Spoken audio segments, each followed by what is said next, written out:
तीन कुनै घटना जसरी घट्यो त्यसमा प्रहरी महानिरीक्षक दीपक थापाको कमजोरी भयो? कुनै कमजोरी भएको छैन। त्यहाँ जे गर्नुपर्ने थियो त्यो गरेको हो भने बाटा हिँड्ने मान्छेलाई गोली हाल्यो।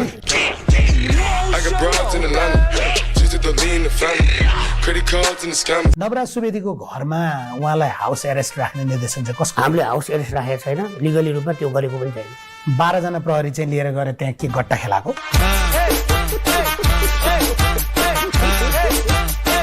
60 सालदेखि यता 80 सालसम्म आउँदा झन्नै 73 वर्ष, 70-75 वर्ष भनेको सामान्यतया एउटा नेपालीको औसत आयु, औसत जीवनकाल, एउटा जीवनभर सकसमा बिताउनु पर्ने।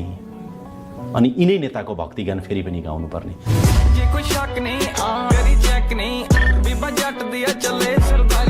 काठमाडौँका मेयरले यति धेरै भोट ल्याएर जित्छन् भन्ने कुरा तपाईँले सोचेकै होइन नि? होइन।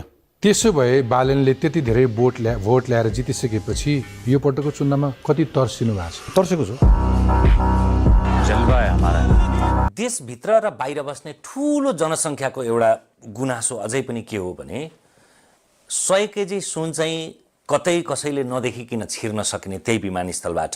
चार्ल्स शोभलाले त भन्थे कि म हात्ती पनि छिराइदिन्छु भनेर भन्थे। तर खाडी मुलुकमा बस्नेले दुःख जिरो गरेर आफ्नो परिवारमा ल्याएको एउटा मोबाइलको चाहिँ तपाईँहरूलाई राजस्व लिने, त्यो आँसुको मूल्य।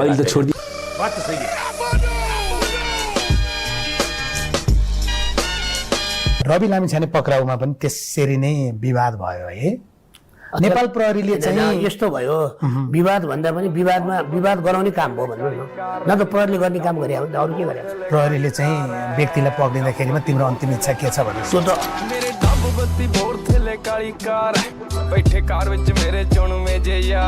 मैले प्राप्त सूचना अनुसार चाहिँ छातीमै ताकेर गोली हान्ने आदेश चाहिँ त्यो अन्तिम बिन्दु हो। तपाईहरुले गोली नै चलाउँदा पनि घुँडामुनि गोली चलाउने भन्ने हुन्छ। झन्डै 1.5 दर्जन कदमहरू पछि त्यो ठाउँ आउँछ। तपाईहरुलाई गोली चलाउन चाहिँ कति धेरै हतार भएको?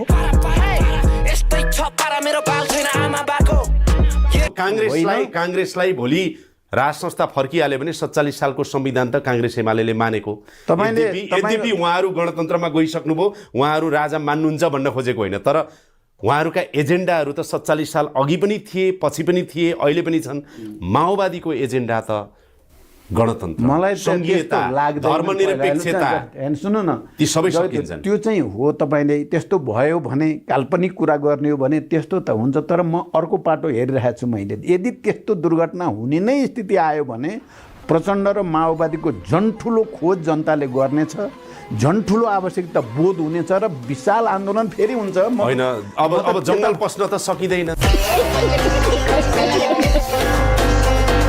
आगामी वर्षसम्ममा सबै ड्रप आउट समाप्त पार्छौँ भनेको छ र शिक्षा क्षेत्रमा ठुलो परिवर्तन ल्याउँछौँ। हामीले हाम्रो आवश्यकता अनुसारको जनशक्ति उत्पादन गर्ने योजनाबद्ध विकास गर्छौँ भनेर हामीले भनेका छौँ। स्वास्थ्य क्षेत्रलाई त्यसै गरी नेताहरूले जिम्मा लिएका भनिएका विद्यार्थीहरू त अहिले स्कुल गएका छैनन् भनेर रिपोर्टिङहरू आइरहेछन् जिल्लाबाट।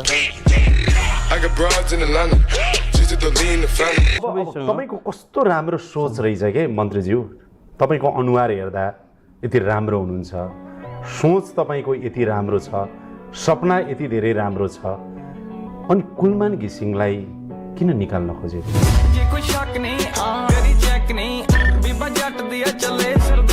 तपाईकै अग्रज जो आइजिपी हुन पाउनु भएन, उहाँलाई बेला बेला त्यसले च्वासा घोज्छ।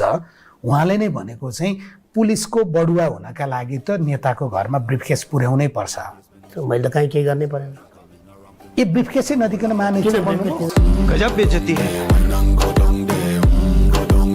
मलाई आज नेकपा एमालेको 9 महिनाको कार्यकाल छोडिदिनुहोस् 51 सालको, त्योभन्दा यताका एमालेको कार्यकालमा भएका 5वटा युगान्तकारी परिवर्तन जुन एमालेले जग बसाल्यो अथवा बसेको जगमा इटा थप्यो अथवा अगाडि बढ्यो भन्ने धेर पर्दैन सर। मलाई 5वटा मात्रै भन्नुहोस् त, बुँदामा व्याख्या नगरी। समृद्ध नेपाल र सुखी नेपालीको राष्ट्रिय आकांक्षा, त्यो सपना कसले प्रस्तुत गर्यो? नेकपा एमालेले प्रस्तुत गर्यो। त्यो नाराले केही दिँदैन। समृद्ध नेपाल सुखी नेपाली त्यो ठिक छ, त्यो नारा भयो, नाराले त केही दिँदैन नि जीवनमा। भौतिक पूर्वाधारको विकास गर्ने हो भने, मतलब चाहिँ कुरा गर्ने हो भने 72 सालको भूकम्पले महाभूकम्प ढलेको संरचनाहरू कुन पालामा बने? नेकपा एमालेकै 3.5 वर्ष कार्यकालमा बने। धरहरा ठडिएन, अरू मतलब चाहिँ रानी पोखरी ठडिएन। हाई स्कुल चाहिँ बन्यो तर हाई स्कुल बनेन। दरबार हाई स्कुल चीनले बनाइदियो। उसको नेतृत्वमा रानी बन्यो। पोखरी र धरहरा बनेकोलाई अब एमालेको पालामा काया पलट भयो भनेर देखाउनुहुन्छ तपाईँहरू।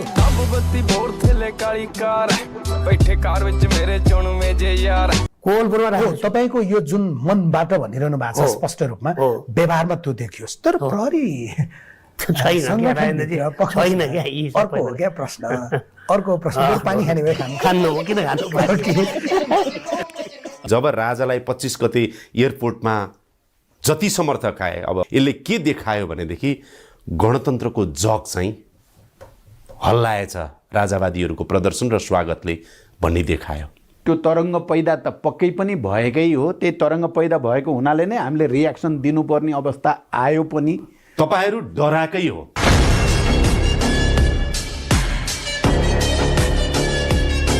कसको हात समाइयो भने अथवा कोसँग हिँडियो भने जितिन्छ भन्ने स्थिति नै हो नि, होइन? आज तपाईँहरूलाई गठबन्धन एक किसिमको बाध्यता छ, होइन? सुखै छैन, होइन? गठबन्धन नगरिकन चुनावमा जान।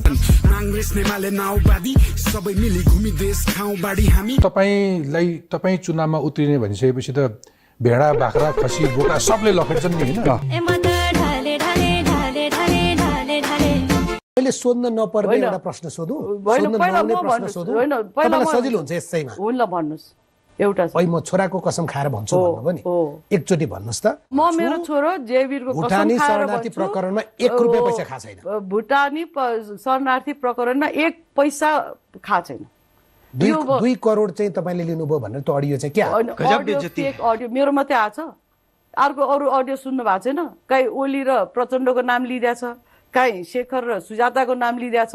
मेरो मात्रै अडियो रियल हुने, अरूको फेक हुने। यस्तो अडियो त 160 वटा छ त्यहाँ। कस्तो हेर्ने?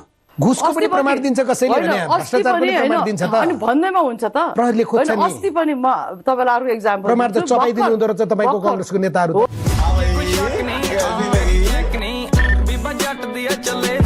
तपाईँको केही महानिरीक्षक त पदमा बहाली रहँदा नेताको घरमा नजराना बोकेर फलफुल बिस्किटदेखि लिएर चक्लेट बोकेर गएको धेरै पटक यही आँखाले देखाएको छ।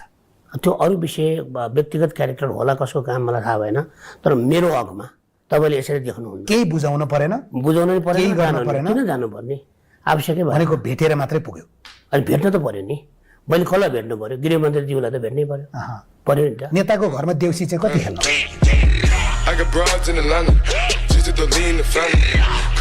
मलाई यदि नम्र आरोप लगाउने अनुमति दिनुहुन्छ भने अध्यक्षज्यू, राज संस्था आयो भने त तपाईँको राजनीतिक करियरै सकियो, तपाईँको एजेन्डा नै सकियो। तपाईँको 52 सालदेखि गरेको सशस्त्र युद्ध र यहाँसम्म गणतन्त्र ल्याउनेसम्म यो सबै गरेको, सबैभन्दा कसैको केही सकिन्छ भने सर्वनाशै हुन्छ भने राजनीतिक रूपमा त्यो प्रचण्डको हुन्छ।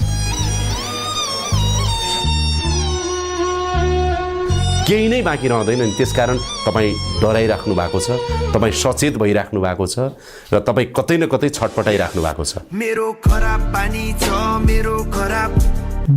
दुर्गा प्रसाईलाई कहाँबाट पक्रिया हो?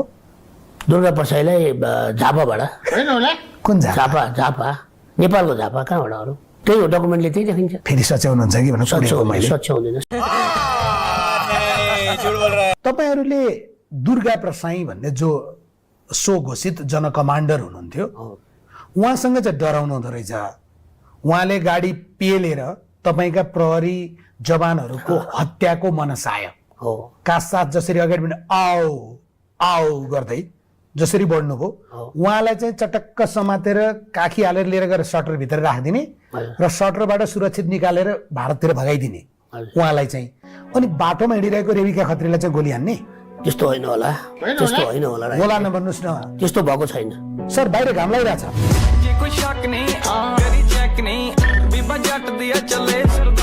तपाईँको शासन व्यवस्थामा, तपाईँको सङ्घीय लोकतान्त्रिक गणतन्त्रको व्यवस्थामा गराएका चुनावहरूमा राजावादीहरू त कहाँबाट आउँछन्? तपाईँहरू आज हिम्मत गर्न सक्नुहुन्छ कि ल राज संस्था र चाहिँ नि गणतन्त्रको सन्दर्भमा जनमत सङ्ग्रह गरौँ? त्यो हिम्मत छ?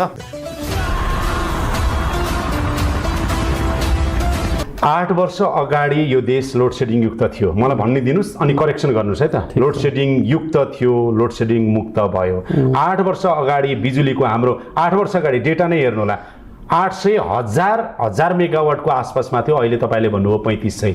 8 वर्ष अगाडिको कभरेज तपाईँ 50-55-60% जनतामा थियो, झन्डै झन्डै अहिले तपाईँहरू 95 भन्दा माथि 98-99 कभरेज भन्नुहुन्छ तपाईँ।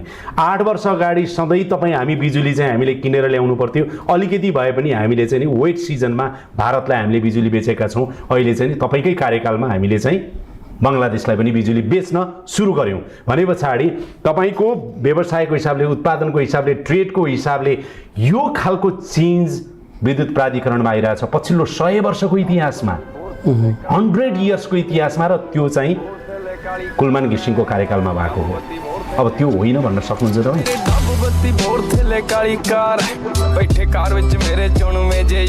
नेपाल प्रहरीको कुनै सरुवा बडुवा केहीमा कसैले पैसा लाग्छ भन्छ भने त्यसलाई लाग्दैन, बुझाउनुहोस् यहाँ मलाई। हो त्यही भन्छु म, कामको आधारमा तपाईँको समयमा न्याय हुन्छ। मेरो चेन अफ कमान्ड बस्छ, काम गर। ग्रेट। त्यस कारणले मैले मेरो मातालाई पनि हजुरले सोद्धा हुन्छ घर कसरी भएको छ, पाएको नि मान्छेले तैँले कसरी पाइस्, उसलाई थाहै छैन। मैले यति पैसा दिएँ भन्छ त सर। काठमाडौँ महानगरको या स्थानीय पालिकाले आफ्नो अहिले प्रहरी नियुक्त गर्न पाउँछन्, तपाईँहरूसँग पनि नगर प्रहरी छ। त्यो नगर प्रहरी अहिले जहाँ जहाँ जान्छ नि, हामीहरूकोतिर एउटा भनाइ छ, चिलले चल्ला टिपे जस्तो। त्यो चाहिँ के गर्न पठाएको?